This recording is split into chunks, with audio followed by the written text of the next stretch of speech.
قتل کرنا بڑا گناہ سمجھتے ہیں، نماز کا چھوڑ دینا قتل سے بڑا جرم ہے۔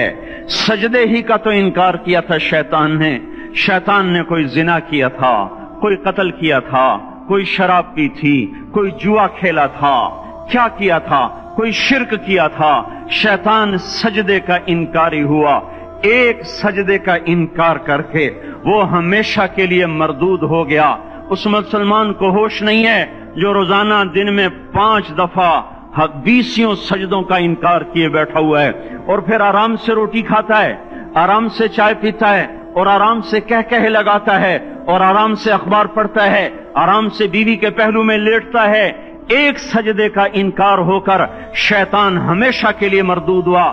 جس نے فجر کا انکار کیا سجدوں کا، پھر ظہر کے سجدوں کا مذاق اڑایا، پھر عصر کا مذاق اڑایا، پھر مغرب اور عشاء کا مذاق اڑایا۔ گھر میں نماز پڑھنا بھی چلو نہ پڑھنے سے تو بہتر ہے، پر یہ بھی نماز کا مذاق ہی ہے۔ اور 8ویں دن سر پہ ٹوپی رکھ کے آیا۔ 8 دن جس نے اتنے سجدوں کا انکار کیا، وہ اس بات سے نہیں ڈرتا کہ کہیں اللہ اسے مردود نہ کر دے، تو کیا ہوگا اس دن جب جن بچوں کی خاطر یا جس نفس کی خاطر اللہ کے بغاوت کی کہ اٹھا نہیں جاتا، آیا نہیں جاتا، گرمی بڑی ہے، سردی بڑی ہے، اندھیرا بہت ہے، کیا قبر کے اندھیرے یاد نہیں ہیں؟ کیا قبر کی گرمی یاد نہیں ہے؟ کیا جہنم کی آگ بھول گئے؟ کیا جہنم کے عذاب بھول گئے؟ کیا جنت کی نعمتیں بھول گئے؟ وہ اللہ کا کلام بھول گئے، وہ اللہ کا دیدار بھول گئے، وہ اللہ سے ملاقات بھول گئے، وہ محبوب خدا کی محفل بھول گئے۔ یہ کیسا اسلام ہے؟ یہ کیسے پتھر دل ہیں جو کمانے میں تو ایسے مست ہوئے کہ ہوش نہیں، اور جب اللہ بلائے تو ایسے غافل ہو جائیں، نہ بوڑھے پر جوں رہیں گے، نہ جوان کو ہوش آئے، نہ کسی عورت کو ہوش آئے، نہ کسی مرد کو ہوش آئے، نہ بازار بند ہوں۔ ارے میرے بھائیو، حکومت سے پیسہ بچانے کے لیے ہڑتالیں کی، 20 دن بازار نہ کھولے، نماز کے لیے اگر دکانیں بند کرتے تو آج اللہ تعالیٰ آپ کو ہر ظالم سے باہر نکال دیتا۔ کوئی ظالم نہ آپ کے مال پہ ہاتھ ڈالتا، نہ آپ کی عزت و آبرو پہ ہاتھ ڈالتا۔ دن دہاڑے ڈاکے پڑے، کیوں پڑے؟ کہ ہم باغی ہو گئے، ہم نے اللہ سے بغاوت کر دی۔ کیا جمعے کے دن صرف اللہ بلاتا ہے؟ یہ جمعے میں اتنے کیوں آتے ہیں اور باقی دنوں میں کیوں نہیں آتے؟ یہ کیسی وفا ہے؟ اور ایسا وفاؤں والا اللہ کہ زمین بولے اے اللہ اجازت دے میں گلستان کالونی کو نگل جاؤں، سمندر بولیں مولا اجازت دے ہم چڑھ جائیں، فرشتے بولیں اے اللہ اجازت دے ہم انہیں ہلاک کر دیں، اور جس کے سجدے کا انکار ہوا پڑا، جس کا 8 بازاروں میں جس کی شریعت کا مذاق اڑایا جا رہا، وہ جس کی غیرت خود جوش میں آ رہی کہ یہ میرے بنے ہوئے گندے پانی کے بنے ہوئے نطفے سے بنے ہوئے، میری غذا کھا کر، میرا رزق کھا کر، میری ہواؤں سے زندہ، میرے پانیوں سے زندہ، میری روٹی سے زندہ، میرے دیے ہوئے گوشت سے زندہ، میرے دیے ہوئے نظام سے زندہ، یہ میرے ہی منکر بن گئے۔ 1500 روپے کا ملازم آپ کو چائے کی پیالی نہ دے تو آپ کہتے چل چھٹی کر، ہم کوئی اور رکھیں گے۔ اور جس نے اتنا بڑا وجود بخشا، آنکھوں میں چراغ جلائے، کانوں میں فون لگائے، دماغ میں برق کی روئیں دوڑائیں، دل کو دھڑکایا، سارے بدن کے تک خون پہنچانے کا نظام چلایا، پھیپھڑوں کی فیکٹریاں چلائیں، رگوں میں خون پہنچایا، ہڈیوں کو غذا پہنچائی اور آنکھوں کو غذا پہنچائی، بالوں کو غذا پہنچائی، زبان کو بولنے کی طاقت دی، دانتوں کو کاٹنے کی طاقت دی، دو وہاں نالیاں لگائیں، سانس کی الگ کر دی اور معدے کی الگ کر دی، اور وہاں پردہ لگایا، جو غذا منہ میں جائے تو معدہ کھل جائے اور پھیپھڑے کی طرف جانے والی نالی رک جائے۔ جو اللہ اتنی حفاظت کرے کہ آپ کا لقمہ آپ کے معدے میں جائے، وہ 2 ہی تو یوں ساتھ ہیں، بالکل یوں ایک ساتھ، اور وہ اللہ اتنی طاقت والا کہ سانس کی نالی بند کرے اور معدے کی نالی کا منہ کھولے اور غذا کو منہ میں سے گزار کر وہ معدے میں پہنچائے، پھر ایک زبردست طاقتور نظام چلائے، اس کو توڑ کے آنتوں میں پہنچائے، پھر کروڑوں قسم کی فیکٹریوں کو حرکت دے اور اس میں سے خون کو کھینچے، غذاؤں کو کھینچے، پھیپھڑے کو غذا، خون کو غذا، خون خود غذا لے کے چل رہا، آنتوں کو غذا، دماغ کو غذا، ہڈیوں کو غذا، ناخن کو غذا، ایک ناخن کھینچ لے تو ہم کیا کریں؟ کیا میرے مولا کا نظام ہے؟ یہ ہمارا قبرستان ہے، مردہ سیل باہر نکل رہے اور ناخن کی شکل میں باہر آ رہے، پھر آگے جا کے اور سخت ہو رہے، تھوڑا سا ناخن زیادہ کٹ گیا، سارا دن سی سی کرتا ہے، سارا دن ہائے ہائے کرتا ہے، یہی ناخن میرا رب کھینچ لے تو ہم تو ایک ناخن کا شکر ادا نہیں کر سکتے، یہ جوڑ بنا دیے، سیدھا کر دے تو ہم اسی کا شکر ادا نہیں کر سکتے۔ میرے بھائیو، یہ سب کچھ کر کے پھر ہم اللہ کے باغی ہو جائیں، ہے کوئی عقل میں آنے والی بات؟ ہے کوئی سوچ بچار کی بات کہ 1500 صرف دیے اور اس نے چائے کی پیالی نہ دی تو نکال دیا، اس نے گاہک کو ڈیل نہیں کیا تو نکال دیا، اور یہ وجود کہاں سے خرید کے لائے؟ یہ زمین کس نے بچھا کے دی؟ والارض وضعها للانام، اے میرے بندو میں نے ہی تو تمہیں بنا کے دی، فاکہۃ، دیکھو میں نے تمہارے لیے پھل نکالا، والحب ذو العصف والریحان، میں نے ہی تمہارے لیے غلہ بھی بنایا اور بھوسا بھی بنایا، فبأي آلاء ربكما تكذبان، میری کیوں نعمتوں کو جھٹلاتے ہو؟ کیوں میرے باغی بنتے ہو؟ کس کس کا انکار کرتے ہو؟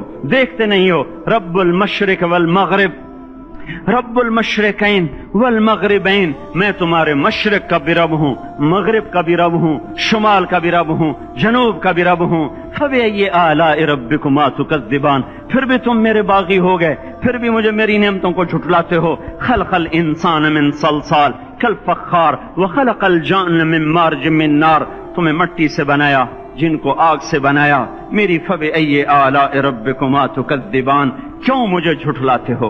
کیوں میری نعمتوں کا تم انکار کرتے ہو؟ تمہیں پتہ نہیں ہے کہ میں نے 2 پانی چلائے، ایک کڑوا ایک میٹھا، بینہما برزخ، ان میں پردہ لگایا، لا یبغیان، تاکہ کڑوا پانی میٹھے میں نہ چلا جائے، اگر میں پردہ ہٹا لوں تو کڑوا میٹھے میں چلا جائے تو پھر نہ کوئی تمہیں حکومت کا پانی میٹھا ملے نہ زمین کا پانی میٹھا ملے۔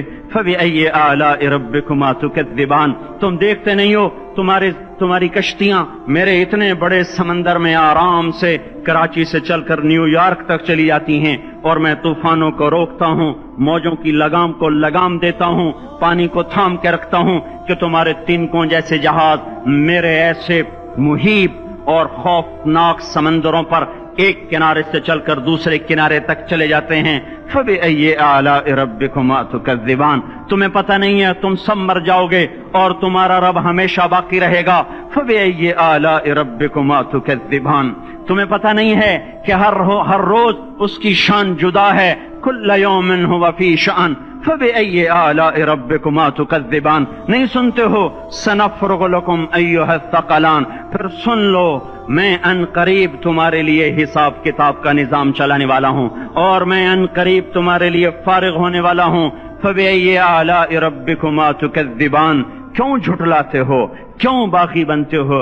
اے انسان ہوش میں آ، اے جنات ہوش میں آ، تمہیں اپنے رب کے نظام کا پتہ نہیں ہے کہ اس نے جہنم کو بنایا ہوا ہے، اور وہ دن تمہیں یاد نہیں ہے کہ آسمان وردتن کالدہان، اور یرسل علیکما شواظ من نار ونحاس فلا تنتصران، تم میں آگ کی مار، تمہیں پانیوں کی مار، تمہیں جہنم کی مار کوئی بچا سکتا ہے؟ فبأي آلاء ربكما تكذبان، تمہیں پتہ نہیں ہے کہ اس دن مجرمین پہچانے جائیں گے، ان کے چہرے کالے ہوں گے، آنکھیں کیری ہوں گی، ہاتھ بندے ہوں گے، پاؤں جکڑے ہوں گے، گردن میں توق ہوں گے۔ فبأي آلاء ربكما تكذبان، تمہیں پتہ نہیں میری دوزخ بھڑک رہی ہے اور لپک رہی ہے اور جھپٹ رہی ہے اور پکار رہی ہے، هل من مزید، هل من مزید، اے اللہ اور لے آ، یا اللہ اور لے آ۔ فبأي آلاء ربكما تكذبان، تمہیں کیا ہو گیا؟ تم کیوں میرے باغی ہو گئے؟ تم کیوں جھٹلاتے ہو؟ یہ بھی سن لو، وَلِمَنْ خَافَ مَقَامَ رَبِّهِ جَنَّتَانِ، اگر تم مجھ سے ڈر گئے تو تمہارے لیے بڑی عالی شان جنتیں ہیں۔ فبأي آلاء ربكما تكذبان ذواتا افنان، فبأي آلاء ربكما تكذبان فيهما من كل فاكهة زوجان، فبأي آلاء ربكما تكذبان فيهما عينان تجريان فیہما من کل فاکہۃ زوجان متکئین علی فرش بطائنها من استبرق وجنى الجنتین دان فیہن قاصرات الطرف لم یطمثهن انس قبلهم ولا جان کأنهن الياقوت والمرجان هل جزاء الاحسان الا الاحسان فبأي آلاء ربکما تکذبان۔ کس رب سے تم بغاوت کر رہے ہو جس نے تمہارے لیے ایسا گلستان تیار کیا ہے؟ یہ بھی کوئی گلستان ہے کہ سارا دن مٹی ہی مٹی، خاک ہی خاک، دھول ہی دھول، گرمی ہی گرمی۔ آؤ میرا گلستان دیکھو جس میں سائے لمبے، پانی بہتے ہوئے، سائے پھیلے ہوئے، درخت پھیلے ہوئے، پھل بھرے ہوئے، خوشے جھکے ہوئے، پھل پکے ہوئے اور لٹکے ہوئے، پرندے اڑتے ہوئے، پانی اٹھتا ہوا، پانی بہتا ہوا، حوریں سجی ہوئیں، غلمان کھڑے ہوئے، تمہارا رب تمہاری خدمت کے لیے اور تمہیں کھلانے کے لیے اپنے دروازے کھولے ہوئے، دربار لگائے ہوئے، نبیوں کا ساتھ، فرشتوں کا سلام، غلاموں کا سلام، اور فرش بچھے ہوئے، قالین لگے ہوئے اور گاؤ تکیے لگے ہوئے، جوانی ہمیشہ، زندگی ہمیشہ، محبت ہمیشہ، زندگی کو زوال نہیں، جوانی کو زوال نہیں، حکومت کو زوال نہیں، ہر طاقت ابد الآباد کی۔ وہ ذرا دیکھو تو صحیح، وہ دیکھو تو صحیح کہ کیسے جنت کا سایہ دار درخت ہے اور اس کے نیچے تخت ہے اور اوپر خوشے پکے ہوئے ہیں اور اوپر تو بیٹھا ہوا ہے، تیرے ساتھ جنت کی خوبصورت بیویاں، تیری دنیا کی مومن بیویاں جو جنت کی عورتوں سے بھی 70,000 گنا زیادہ خوبصورت ہیں، وہ تیرے دائیں بائیں ہیں۔ تو نیچے دیکھتا ہے تو جنت کی نہریں چلتی ہیں، اوپر دیکھتا ہے تو باغ اور پھل جھکے ہوئے ہیں، پکے ہوئے ہیں۔ فَبِأَيِّ آلَاءِ رَبِّكُمَا تُكَذِّبَانِ۔ اب میں کیا کیا میرا بندہ تمہیں بتاؤں اور میری کس کس بات کا تم انکار کرو گے؟ آخر ہی کچھ شرم و حیا چاہیے، آخر ہی کچھ غیرت چاہیے۔ میرے بھائیوں، اپنے اللہ کو راضی کریں۔ جن دکانوں کے پیچھے نمازیں چھوٹ گئیں، جن دکانوں کے پیچھے سچ کو طلاق ہو گئی، جن دکانوں کے پیچھے دیانت چلی گئی، خیانت آ گئی، بددیانتی آ گئی، ہاں اللہ تعالیٰ قیامت کے دن کہے گا بددیانت سے، وہ تو نے جو امانت کھائی لے کے آ، وہ امانت جو تو کھا گیا تھا لے کے آ۔ کہے گا یا اللہ کہاں سے لاؤں، وہ تو دنیا میں رہ گئی۔ اللہ تعالیٰ فرمائیں گے پڑی ہوئی ہے جہنم میں، پڑی ہے، جا اٹھا کے لا۔ اور وہ جہنم میں کیسے جائے؟ تو فرشتے ماریں گے چل، اور وہ اس کو لے کے چلیں گے، اور چلتے چلتے دوزخ کا سب سے خطرناک حصہ حاویہ، وہاں اس کو لے کے جائیں گے جہاں منافق رہتے ہیں۔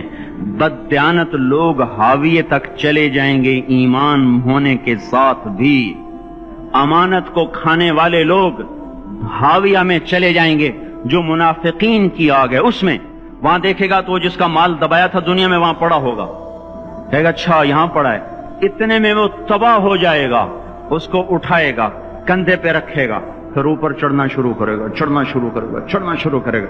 جب دوزخ کے کنارے پر آ جائے گا تو وہ اس کے ہاتھ سے چھوٹ جائے گا اور پھر حاویہ میں جا گرے گا۔ اس کے ساتھ فرشتے مار کر پھر کہیں گے جا واپس لے کے آ، پھر یہ واپس جائے گا، پھر اسے اٹھائے گا، پھر کندھے پہ لے کے چڑھے گا اور چڑھے گا اور چڑھے گا۔ جب کنارے پر آئے گا تو پھر اس کے ہاتھ سے چھوٹ جائے گی، اس کے پھر فرشتے مار کے نیچے گرا دیں گے جا لے کے آ۔ اب یہ کبھی اس میں سے نہیں نکل سکتا۔